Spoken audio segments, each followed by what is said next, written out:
G'day everyone, welcome back to another video on the channel. So pre-season has returned for pretty much every AFL club for the upcoming 2026 AFL season, and like every single year we like to have a chat on each AFL side and go over some players that I think really need a big pre-season. Of course every AFL player needs a big pre-season, but we're going to be highlighting ones that could really benefit off a big one and could really influence their club heading to next year. We've got an abundance of different types of footballers going over in this video today.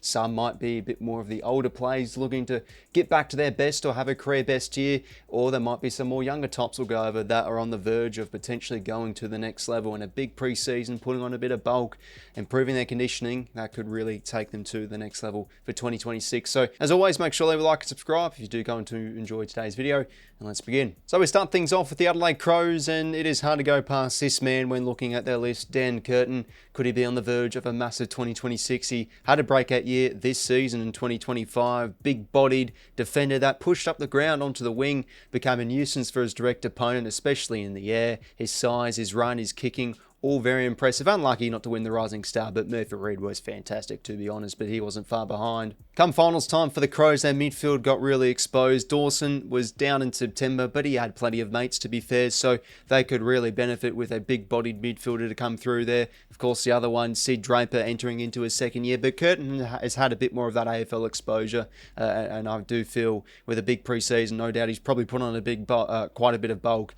He could really go to the next level in 2026. And yeah, just such a versatile player, this man. Really keen to see what he does do next year. Across now to the Brisbane Lions, I'm going Sam Draper here, the new recruit from the Essendon footy club. Yeah, did do his Achilles unfortunately earlier this season, but now he's back in training. 𝐓𝐿𝐼𝐞 𝐎𝐿𝐼𝐻's now retired. Darcy Fort, they've gotten the absolute best out of him, to be honest, given his age. He's now won 2 premierships in the space of 18 months. He's been super. He had a terrific final series, but will they continue to get that out of him, given he's, 33, 34 next year? Draper really needs to come in and show why he is he's such a controversial player. People think he's elite. People think he's fantastic. Other people think he's a pretty ordinary player. He's a high reputation footballer, and his best football is really good with his athletic feats. He's gotten his wish moving to Brisbane. He's now in a very elite side. Not trying to diss Essendon here, but Brisbane do have one of the most accomplished lists in the competition. Working with an elite midfield, needs to get his body right for next year,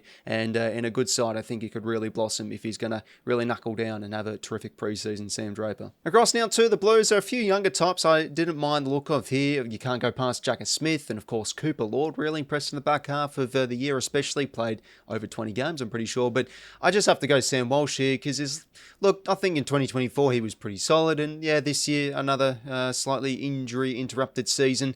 It feels like we're saying this every year now since that 2021 year. Can Walsh get back to the elite of the elite footballers? He hasn't quite been able to showcase that, and Carlton this season especially are one of the worst teams moving the footy, especially with their outside game, and Walsh is so important to their drive and their run and carry. If he can get his body right and really up his conditioning and have a massive pre-season, that really could help the Blues, who are going to be looking like a lot more of a different side next year, mind you, with a chunk of their spine removed, a few acquisitions, a few younger players going to run through there too. So for sure, 𝐷𝐿𝐼𝐻 Smith and Cooper Lord, those younger types do come to mind, but Walsh is the guy. You know, he's one of their elite players and really needs to show it, and especially show some consistency, and I think if he's going to do that, a big pre-season is required for him. Next team up, Collingwood here. I'm going a little bit left field here. This is a player that I think many people have forgotten, Harvey Harrison. Of course, he did miss, unfortunately, majority, or in fact all of 2025 with an ACL. He did do late in 2024, but he's only played under 20 games or so, but in those 20 games, small sample size, he's looked like a really impressive and crafty player. Small forward he's played, but from some flicks I've seen on Reddit and also Twitter, looks like he's put on a bit of size and he's recovered well off the back of his ACL. Yeah, I think Collingwood supporters know this guy is talented, and given Collingwood's list, they could really benefit of a revelation season from one of these younger players. Look at like Brisbane, for example. Loman Morris comes through out of nowhere, has a terrific year. They could really go the distance with a younger player blossoming through, and it's hard to look past Harvey Harrison. So hopefully he can smash it and keep his body right throughout the preseason, and you never know, it could be one that really potentially shocks the competition a bit next year. Next team up, we've got Essendon here, and it's hard to go past Nick Cox, to be honest, when trying to find a player. He sticks out like a sore thumb. Missed all of this season with concussion problems, and he's a really interesting one to look at because not only we question where is he going to play next year, is he even in the best 22 starting round one? I don't necessarily think so. I wouldn't say he's in there currently. He really needs to impress, get his conditioning, and most importantly, his body right. A few flicks I've seen on social media, especially Twitter, looks like he's put on a bit of bulk as well.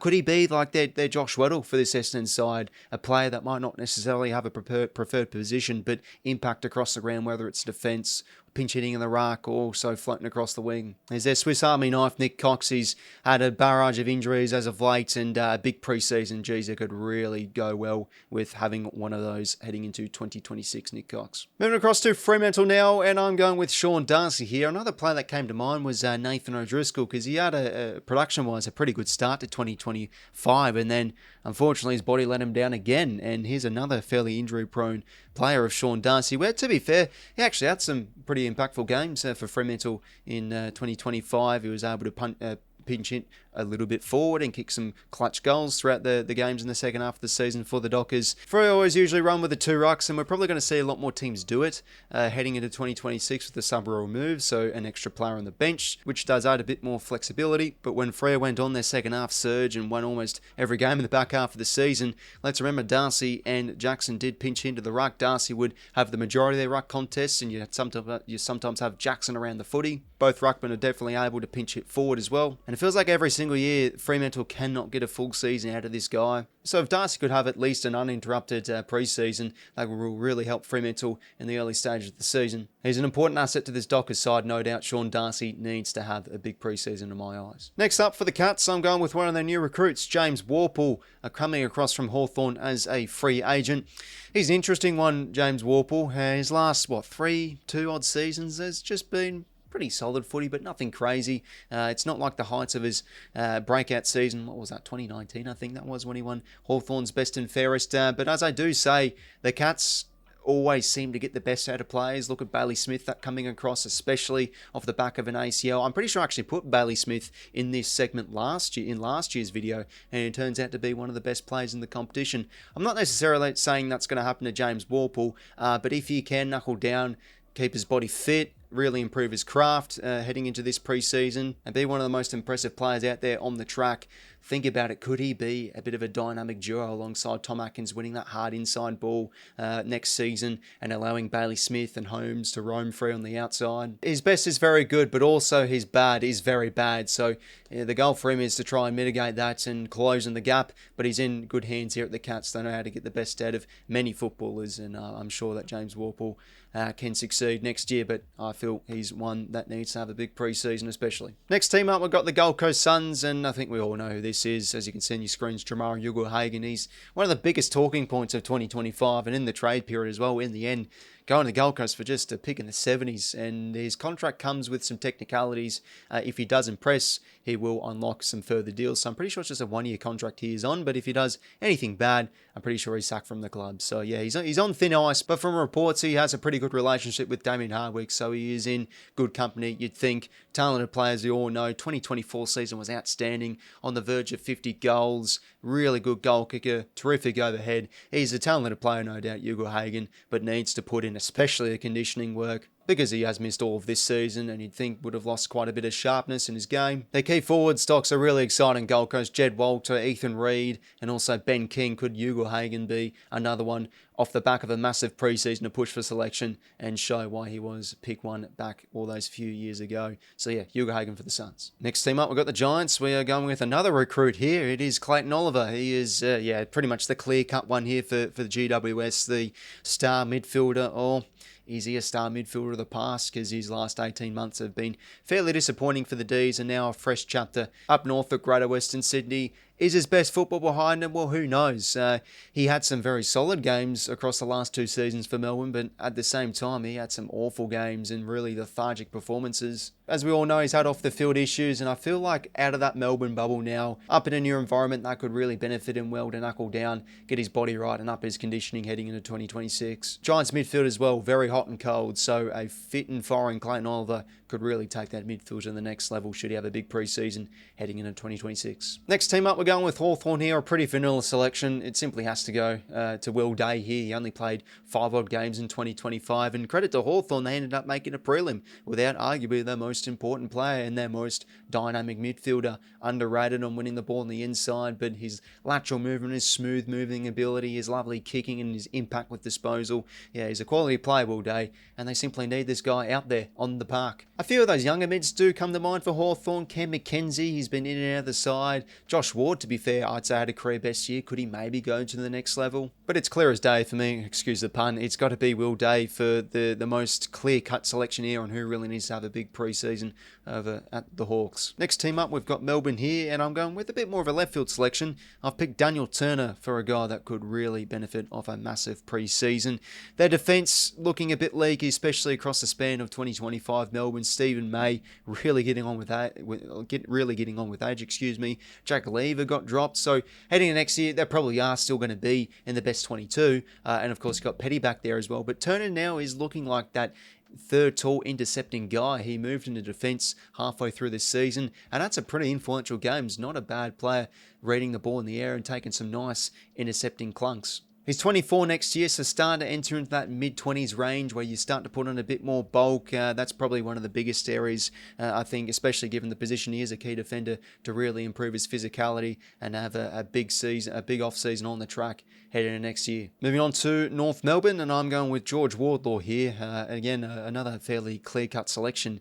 This man is, we all know, extremely talented, hard as a cat's head, attacks the ball exceptionally well, but he's had concussion problems. He's had a number of injury concerns as well, and he hasn't been able to get consistent game time the last 2 or 3 odd years, or really since he started his career. Let's be real here. North's midfield is probably one of their more stronger suits, but Wardlaw's quality that he possesses, North could really start to chalk up some more wins if he is going to have a breakout season and a consistent one, and that is required with a really strong and disciplined and especially uninterrupted preseason. Hopefully he can keep his body right. 𝐬𝐿𝐷 was also another younger player that came to mind, improving that tank, improving that physicality, because he is a very skillful player from what he's shown at AFL level. But Wardlaw is going to be one of the future midfield leaders should he keep his body right. Let's hope he does. But yeah, he could really benefit of a massive preseason, George Wardlaw. Next team up, we've got Port Adelaide, a side that was absolutely killed with injury in 2025, and I'm going with Jason Horne-Francis. This was one of their star players, missed in the end the majority of 2025, especially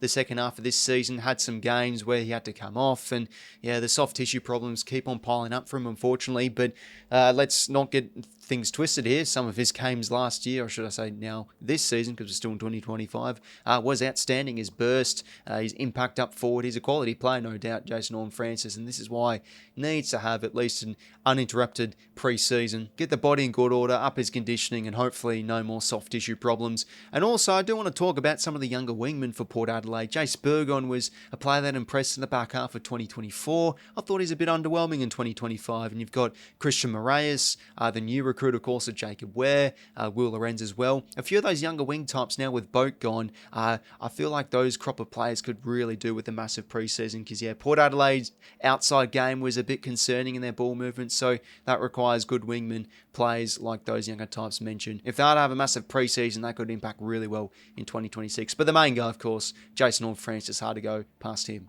Next team up, going with the Richmond Tigers here, and I'm picking Josh 𝐓𝐿𝐷 as the top of the tree player here. 2025, unfortunately, with his ACL injury that he did do in 2024. And yeah, they had a bit of a carousel with key defenders, the Tigers, this year. Jacob Light played a few games, now delisted. Noel Bolter, when he was eligible, did play in defence. Tyler Young, of course, a pretty serviceable player for them now across to the West Coast Eagles. So they've really missed this young, promising key defender of Josh 𝐓𝐿𝐷. Hopefully he can push on to play almost every game and be a consistent member of Richmond's best 23. You'd assume through his rehab he's put on quite a bit of size, and a big preseason no doubt's in order here for Josh 𝐓𝐿𝐷, one of their promising young key defenders. Next team up, we've got the Saints here. I'm going with 𝐬𝐿𝐴𝐻𝐿𝐴, who an electrifying and exciting first season he did have at the Saints, and unfortunately second year was cruel with injury, missed pretty much all the first half of the season, came back into the side and had some injury-interrupted games, so he just couldn't get a clear stab at it. A chance to refresh the page and knuckle down, get his body right and have a massive pre-season. The Saints really struggle to get enough forward half power and class. A lot of that can be generated off a player like 𝐼𝐻𝐼𝐻,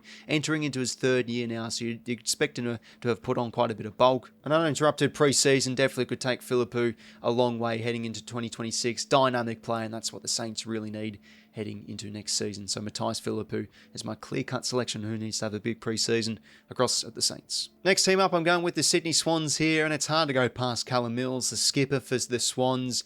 He had a massive 2021 and 2022 campaign. Is one of probably the best in the competition two-way midfielders. And unfortunately, since those 2 seasons, he's been unable to produce it with a multitude of soft tissue and injury concerns and long-term injuries as well. Yeah, he just hasn't had a clean stab at it. Needs to have, quite simply, an uninterrupted pre-season. And he's a captain as well, for crying out loud. He needs to at least, more often than not, go out there and lead his team. So Callum Mills, it's got to be him for the Swans. There and towards the end now, West Coast Eagles are up to now, and I'm going to go with a 2 for here. As you can see in your screens, I'm going with Harley Reid and 𝐼𝐻𝐼𝐻𝐿. So the reason I picked both of them is because they sort of fall under the same boat. They're explosive, dynamic midfielders that have had some, slight injury concerns. Probably 𝐻𝐿 more than Harley Reid, but Reid did miss the remainder of 2025, probably 2/3 of the way into the season. But if the Eagles are going to blossom next year, well, they just need everything to improve. But some younger players to really come on, have breakout years, is paramount for them. And Harley Reid and 𝐻𝐿 are high potential footballers, as we mentioned, explosive and dynamic players who have had some durability concerns and had some injuries here and there, but a massive pre-season is in order for these 2 players, no doubt. Reid, of course, we all know, high reputation player. He's easily one of the clear-cut options on who needs to have a big pre-season across at West Coast. I've seen some photos of him. Look like he's put himself through the gym across the off-season months. And 𝐼𝐻𝐼𝐻, I thought he had some pretty impactful games for West Coast in 2025. Had a few at the sub, to be fair. Missed some games with injury, but his burst and his kicking from outside 50, kicked some lovely goals as well. He could really do off a big pre-season as well and get his body right. So a tandem pick here for the Eagles, Harley Reid and 𝐼𝐻𝐼𝐻. And the final team, the Western Bulldogs, I'm going with another tandem pick here because both of these players are pretty similar in position. James O'Donnell and Jed Bustling, and more of those younger key position types for the Western Bulldogs. James O'Donnell, really impressed in 2025, played almost every single game and is now looking like he could potentially be their number 1 defender in the years to come. Rory Lobb and Liam Jones are now getting on with age, and the Dogs' backline and their defence was such a weakness in 2025, and if it's going to improve, I feel like the onus is going to fall onto the shoulders a bit more of James O'Donnell to really improve heading into 2026, and if he's going to do that, a big pre-season and putting on a bit of bulk is in order. And Jed Bustlinger played a few games, finally got his debut in 2025, looked a bit slow to be honest when he was out there, but here's his chance to really improve his speed, his zip, and of course his conditioning, all the general stuff to really improve in 2026 with having a big pre-season. The Doggies defence really needs to improve. They didn't bring in a single key defender across the off-season via trade, so I feel like O'Donnell, Jed Bustlinger, could they go to the next level? If that's going to happen, a big pre-season is required for these 2 high potential players. So everybody, there is a bunch of footballers who need to have a big pre-season for your club heading into 2026. Make sure to leave a like and subscribe if you did go and to enjoy today's video, and let me know down below. There's so many players you can go through and have a chat about, and it's hard to go over every single player. Every player is required to have a big pre-season, but these were some players from each AFL club that really did stand out for me as players that really need to knuckle down and have a big pre-season. How many times have I said pre-season in this video? Jeez Louise. But I enjoy that you're doing this video every year, lads. So yeah, hopefully you did enjoy. And until next time, I'll talk to you later. See you later, fellas.